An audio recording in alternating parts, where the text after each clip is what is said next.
سهار ته هغوی ونه کتل د شپې 2 بجې وې چې راغله بس ډزې سټارټ کړې ټول یې وویشت. تو اس کی خودکشی یا اس کی قتل کے بارے میں پولیس اسٹیشن اورمڑ کو کسی قسم کی اطلاع نہیں دی گئی تھی. لکه چې څه وخت دا ډزې وشوې تاسو پولیس ته اطلاع وکړه؟ اطلاع مو وکړه نمبر یې بند کړي او نه راتلل؟ نه راتله. دې ځینه تاڼه څومره لرې ده؟ نه ده لرې، ټول د 20 منټو مزل هم نه دی. اب تک کچھ پتہ چلا کہ وہ قتل ہوئی تھی یا اپنی موت مری ہے یا اس نے خودکشی کی ہے؟ هغوی وی وایي نظیمې او اسد او وسیم پیدا کړ دی دله نه پرېږدم. بسم اللہ الرحمن الرحیم. آج کے انتہائی افسوسناک واقعے کے ساتھ میں ہوں احسن اوان اور آپ دیکھ رہے ہیں آج ڈیجیٹل. ناظرین، کبھی آپ نے سوچا ہے کہ ایک ہی لمحے میں پورا گھر اجڑ جائے؟ تو جی ہاں، ایسے ہی ایک واقعہ پشاور کے نواحی علاقے اورمڑ میں پیش آیا، جس میں بھائیوں نے اپنی بہن کی پراسرار موت کا ایسا انتقام لیا کہ سننے والے کی روح کانپ اٹھتی ہے. مسلح ملزموں نے رات کی تاریکی میں بہنوئی کے گھر پر دھاوا بولا اور خواتین اور بچوں سمیت 6 افراد کو بے دردی سے قتل کر دیا. اس واقعے کی حقیقت کیا ہے، وجہ کیوں اتنی انتقام تک پہنچی، یہ تمام ڈیٹیل میں اپنی اس رپورٹ میں آپ کو دکھاؤں گا. ہم ورثا سے بھی بات کریں گے اور پولیس آفیشیل کا موقف بھی لیں گے، تو ہمارے ساتھ ہی رہیے.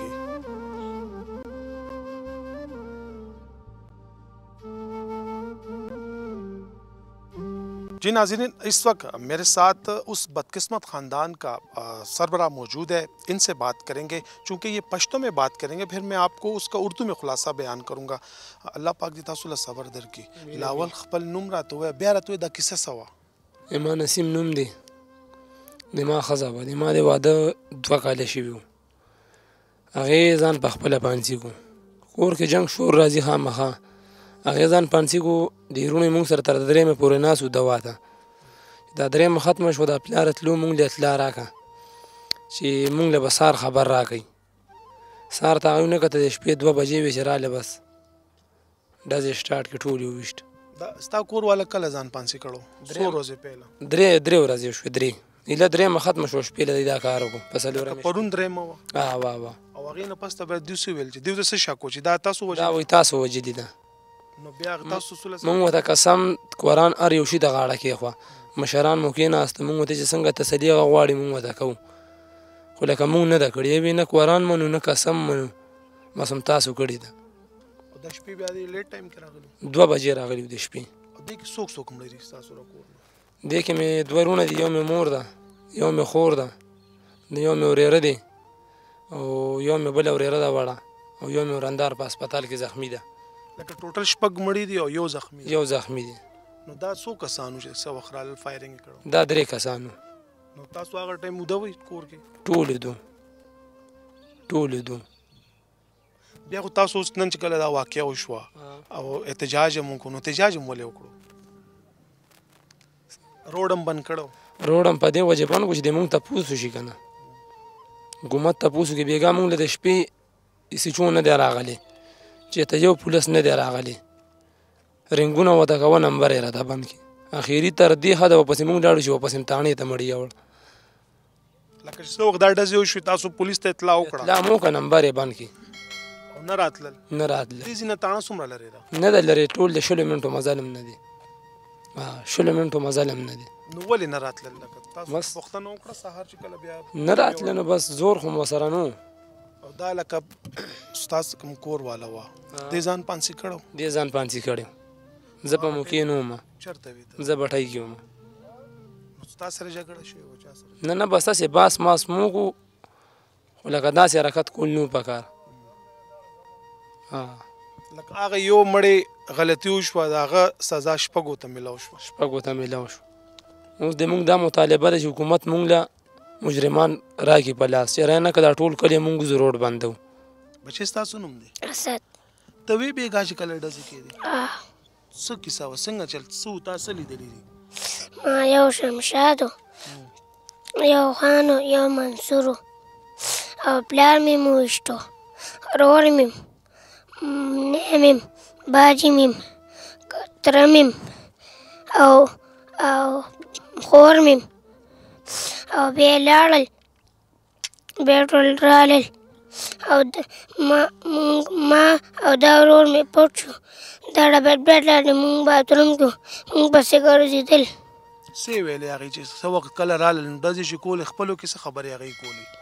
هغوی وی وایي نظیمې او اسد او وزیم پیدا کړه دی دله نه پرېږدم.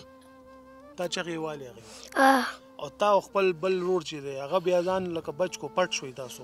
آه که تاسو پټ شوي نه بیا تاسو هم ایشتی؟ آه نور وروڼه یې دلته ایشتي دي؟ یو ورور یې لویشتی، یو خور، یو پلار او یو مور. کشر و هغه ورور هغه کشر و. نو ټایم یارېدې چې څه وخت ډزې کېدې؟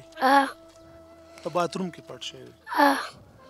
نو بیا هغې نه پس ته چې کله دوی ټول وویشتل بیا وتښتېدل؟ لاړل بیا مونږ راووتو. جی ناظرین، آپ نے اس مدعی کی گفتگو سنی. اس کا پشتوں میں یہی کہنا تھا کہ تقریباً 2 سال قبل اس کی شادی ہوئی تھی اور 3 روز قبل اس کی جو بیوی تھی اس نے مبینہ طور پر خود کو پھانسی دے کر وہ جاں بحق ہو گئی تھی. تاہم جب اس کے سالے تھے ان کو یہی شک تھا کہ ان کی ہمشیرہ کو پھانسی اس نے خودکشی نہیں بلکہ انہوں نے قتل کیا ہے. اس سلسلے میں رات کو ایک جرگہ بھی ہوا تھا اور پھر آج دوبارہ اس جرگے کا ٹائم تھا، لیکن رات گئے تقریباً 2:30 بجے کے قریب مسلح ملزمان ان کے گھر میں داخل ہوئے اور اندھادھند فائرنگ کر کے 6 افراد کو بے دردی سے قتل کر دیا. مدعی نے آئی جی خیبر پختونخوا اور دیگر حکام سے مطالبہ کیا کہ قاتلوں کو جلد از جلد گرفتار کیا جائے، بصورت دیگر وہ دوبارہ احتجاج پر مجبور ہو جائیں گے.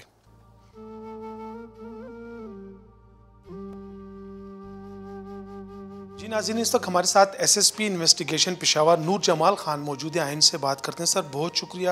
انتہائی افسوسناک واقعہ پیش آیا، وجہ کیا تھی، کیسے ہوا یہ؟ بسم اللہ الرحمن الرحیم. بہت افسوسناک واقعہ پیش ہوا جس کی وجہ سے 6 قیمتی جانیں ضائع ہو گئی.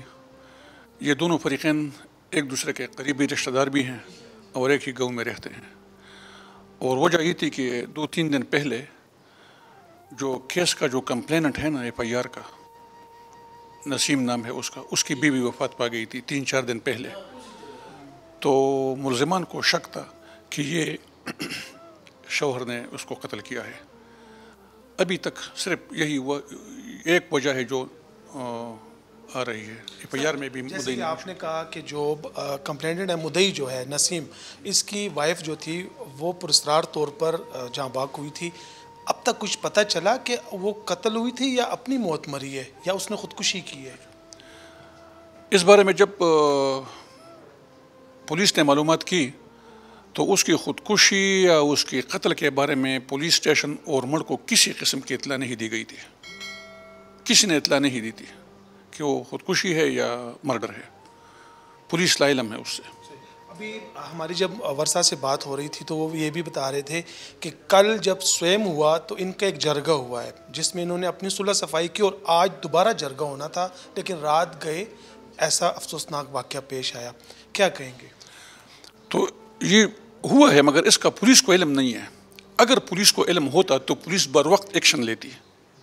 تو پولیس تو اپنی طرف سے پولیس کو تو پتہ نہیں چلتا جب تک وہ نہ کہے لوگوں.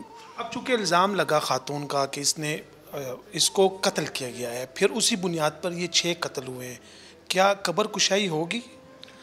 یہ ایک کویسچن ہے نا جس پر ہم ڈسکشن کریں گے لیگل سے بھی اوپینین لیں گے تو جو قانونی کارروائی ہوگی وہ ضرور ہوگی.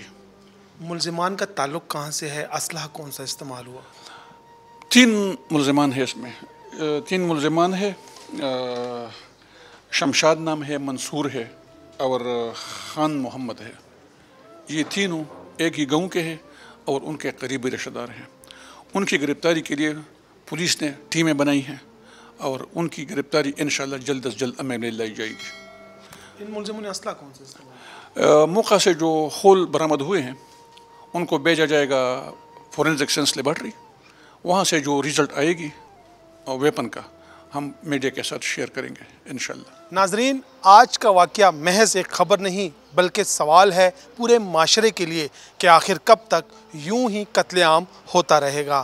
اگلے پروگرام تک اجازت دیں اور دیکھتے رہیے جرم داستان.